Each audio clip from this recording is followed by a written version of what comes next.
आज आपण 9व्या अध्यायाकडे वळू. 9व्या अध्यायामध्ये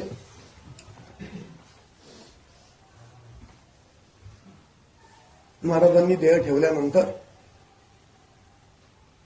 9व्या अध्यायामध्ये एक रजक म्हणजे धोबी, त्या धोब्यावरती कृपा केलेली आहे. महाराज कुरवपूरला असताना कृष्णा नदीच्या तीरावरती साधनेला बसायचे आणि हा रजक धुणं धुण्यासाठी, कपडे रजक म्हणजे धोबी, त्यांचा व्यवसायच बिचाऱ्यांचा धुणं धुण्याचा.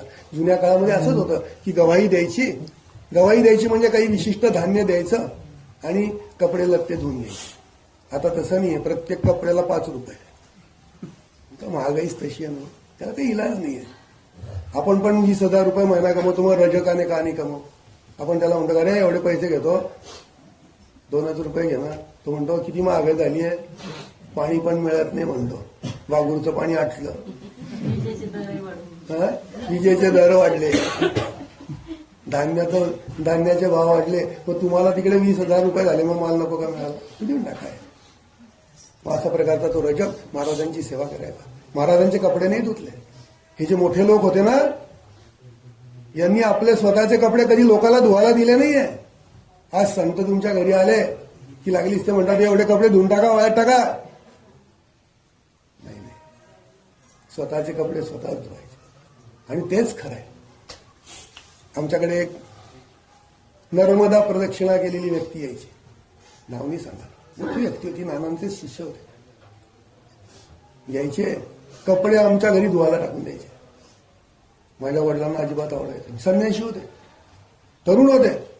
आम्ही स्वतःचे आमचे कपडे आम्ही धुवायचो, पण तो गृहस्थ मात्र तिचे कपडे धुवायला टाकायचा. मग आम्ही धुवायचो त्यांचे कपडे, किंवा आई धुवायची माझी. आमच्या वडिलांना फार राग यायचा. एक दिवशी नानांना जाऊन प्रश्न विचारला. नाना जळगावला आले होते आमच्या घरी, तेव्हा नानांना प्रश्न विचारला, नाना असे संन्यासी आमच्या घरी येत आहेत आणि कपडे धुवायला टाकतात, आमच्याकडे काय करायचं. माझे वडील संतांनी होते, खूप पुण्यवान होते. त्यांना आपलं मरण अगोदर समजून गेलेलं होतं. 15 दिवस अगोदर चैत्र शुद्ध नवमीला म्हणजे रामनवमीला त्यांनी सांगितलं होतं मी 15 दिवसांनी मरणार आहे, आणि बरोबर चैत्र वद्य दशमीला गेले. काय पॉवर असेल विचार करा, आहे का आपल्यामध्ये. आज एका स्त्रीने, एका म्हाताऱ्या बाईने मला विचारलं मी केव्हा मरणार आहे. काय उत्तर, उद्या. असे प्रश्न विचारायलाच नाही पाहिजे. पण कंटाळून जातात ना, घरामध्ये कंटाळून जातात त्या म्हाताऱ्या. सेवा असते त्यांची, पण एक कंटाळा येऊन जातो शेवटी, हे काय करून काय नाही. तसं माझ्या वडिलांनी अगोदरच सांगून दिलेलं होतं. मग या रजकाला, मग माझ्या वडिलांनी काय केलं, नानांना विचारलं, नाना काय करू. नानांनी सांगितलं तुला पत्र लिहा, आमच्या घरी आजपासून येऊ नका. नाना पण तसेच होते बरं. नाना फार विचारी होते. नानांच्या सारखे गुरु मिळणं ज्याला मिळाले आहेत ना, सगळ्यांनाच आहेत म्हणा, आपल्याला अंशरूपाने का होईना ते आहेच. नानांसारखे गुरु मिळणं म्हणजे असं समजा की 41 पिढ्यांचं तुमच्यावर पुण्य आहे.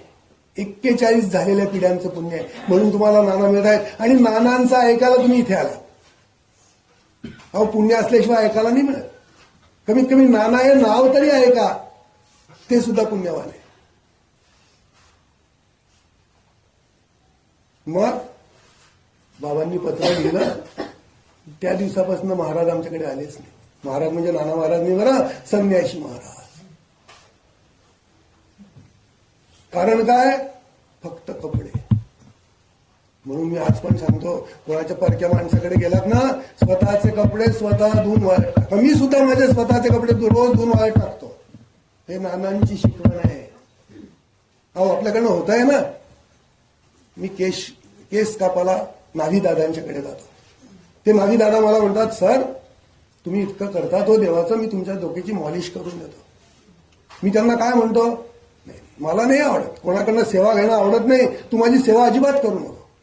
नाही हो सर, 1 मिनिटं तरी. मग 1 मिनिटं नाही, तुझं झाली ना कटिंग, सोडून दे. फक्त काय झटकायचंय तेवढं झटक, बोट लावू नको. लागेल तर म्हटलं तू बाईस, मी तुझ्या डोक्याची सेवा करून देतो. तो लाजीरवाणा होतो बिचारा, नाही हो नाही हो असं काय करणार. म्हटलं अरे तसंच आहे, तुझी सेवा केली तर मला पुण्य मिळेल ना. तू का माझ्या शरीराची सेवा करतो. मला आज गरज नाहीये. ज्या दिवशी डोकं दुखेल तेव्हा मी तुझ्याकडे येईन, सांगेल माझं डोकं दाबून दे. पण आहे ना आपल्याला पण हात दिले, आपण आपलं डोकं दाबू शकतो. आज नवऱ्याचं डोकं दुखलं तर तुला लागलीच बायको नको गैर डोकं दुखी शिवाय दाबी दे, मग तिच्या मांडीवर डोकं ठेवून ती दाबते. काही गरजच नाही. काही कुठे गेला होता तो सामान उचलायला? खरंय का कुठे? तुम्ही करता की नाही असं? खरंय म्हटल्यानंतर ते करतच असतील. नाही असं नाही बा. मी तर असं आहे की माणसाच्या मनामध्ये नेहमी सत्यच येतं. खरं आहे. उत्तर समोरून येईल. मला स्वतःला ही गोष्ट आवडते. चांगलं असंच पाहिजे. अहो सद्गुरू ज्यांनी सद्गुरू केले आहेत ना तो मनुष्य कधीच लोकांकडनं सेवा करून घेणार नाही. या ठिकाणी या रजकाने महाराजांची सेवा केली. मग सेवा काय केली? ते कपडे धुतले? काही नाही. ते येण्या जाण्याचा मार्ग फक्त स्वच्छ करून ठेवायचा आणि फक्त कोपऱ्यात उभं राहून काय मान होता गुरूंचा. आज आम्ही गुरुसमोर छातडं काढून उभा राहतो. मना गुरुशी आहे. मग त्याच्या डोक्या पाठीवरती हात, त्याच्या इकडून हात. गाडीवर कधी गाडीमध्ये जर का बसला गुरु बाजूला बसला तर त्याच्या पाठीमागे नाव असं हात टाकतो. जसं आपल्या बायकोच्या पाठीमागे हात टाकतो. अरे त्या गुरुचा मान ठेवा. आम्हाला मान अपमान काहीच माहिती. गुरु आमचाच आहे. अहो तो श्रेष्ठच आहे तुमच्यापेक्षा. तो तुमचा गुरु आहे. तुम्ही त्याचे शिष्य आहे. ही पात्रता तर लक्षात ठेवा. आम्ही ते ठेवतच नाही. पहिले आम्ही पाणी पितो मग गुरुला नेतो. तसं नाही. अहो त्याची सेवा करा. मग त्याने पण त्या रजकाने सेवा केली. सेवा करता करता करता खूप पुण्यवान. एक दिवस काय झालं, त्या कृष्णा नदीतनं एक राजा, यवन राजा, यवन म्हणजे माहिती असेल तुम्हाला, अशा प्रकारचा राजा आपल्या स्त्रियांसह नौकाविहार करण्यासाठी म्हणून आला. काय ते सगळंच श्रीमंती थाट. पंखे पाहतायत, स्त्रिया त्याच्याबरोबर फिरतायत, सगळे त्याचे जे काही चाकर होते ते सगळे त्याच्याबरोबर आहेत. रजकाच्या मनात विचार आला, महाराजांना बोलून नाही दाखवला. बसल्या बसल्या विचार करतोय. पण तो जो विचार करतोय तो विचार सगळा महाराजांना समजतो. कारण महाराजच होते. आजकालच्या सारखे महाराज आहेत का ते? तुम्ही काय करताय त्यांना समजतच नाही. ते महाराज होते. त्यांना माहिती होतं की इथे काय होणार आहे, काय घडणार आहे. रजक मनातल्या मनात विचार करतो की मी या महाराजांची एवढी सेवा करतो, मला तर कपडेच धुवावे लागतायत. आणि या यवनाने काय पुण्य केलं असेल, कोणत्या महाराजांची सेवा केली असेल, त्याला हे इतकं चांगलं फल मिळालंय, त्याला हे सगळं सुख उपभोगायला मिळतंय.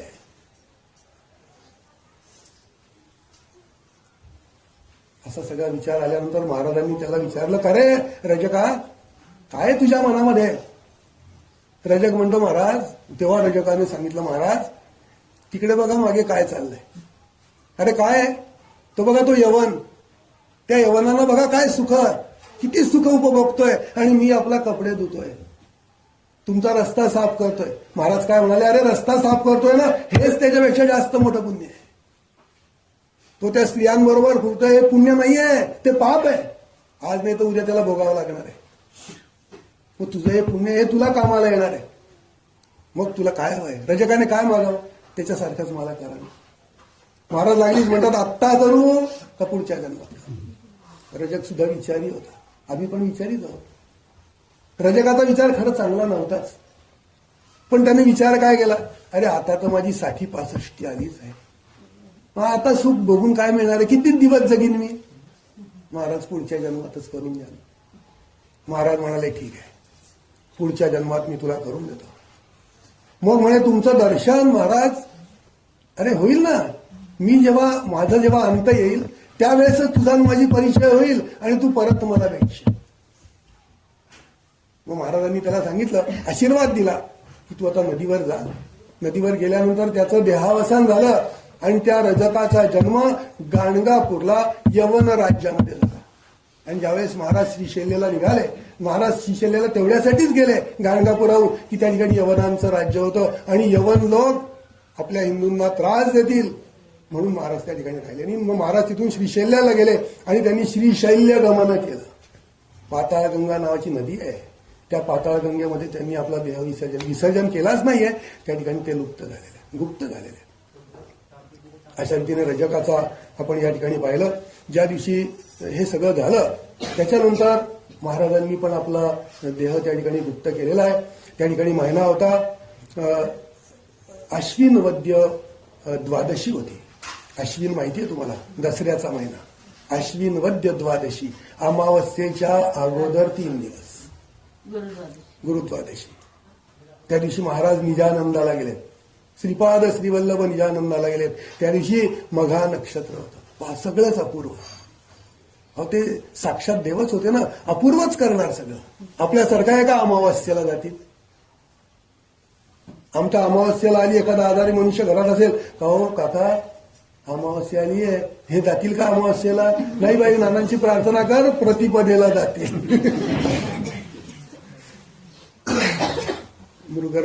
मृग नक्षत्र, मघा नक्षत्र होतं. राशी पण काय होती? सिंहरास. त्याला मृगरास म्हटलंय. सिंहरास होती. अश्विन वद्य द्वादशी, मघा नक्षत्र, मृगराज राशी, सिंहरास असताना नदीमध्ये त्यांनी आपला देह विसर्जन केला. त्या नदीत ते गुप्त झाले. आणि नंतर तिथून गुप्त झाल्यानंतर ते जे आले ते लाडाच्या कारंजालाच आले. अशा रीतीने या ठिकाणी आपण श्रीपाद श्रीवल्लभांचं जे शेवट होता तो आपण या ठिकाणी पाहिलाय. आपण एकदा श्रीपाद श्रीवल्लभांना वंदन करू आणि मग पुढच्या अध्यायाकडे वळू. श्रीपाद श्रीवल्लभ श्री नरसिंह सरस्वती स्वामी महाराज की जय.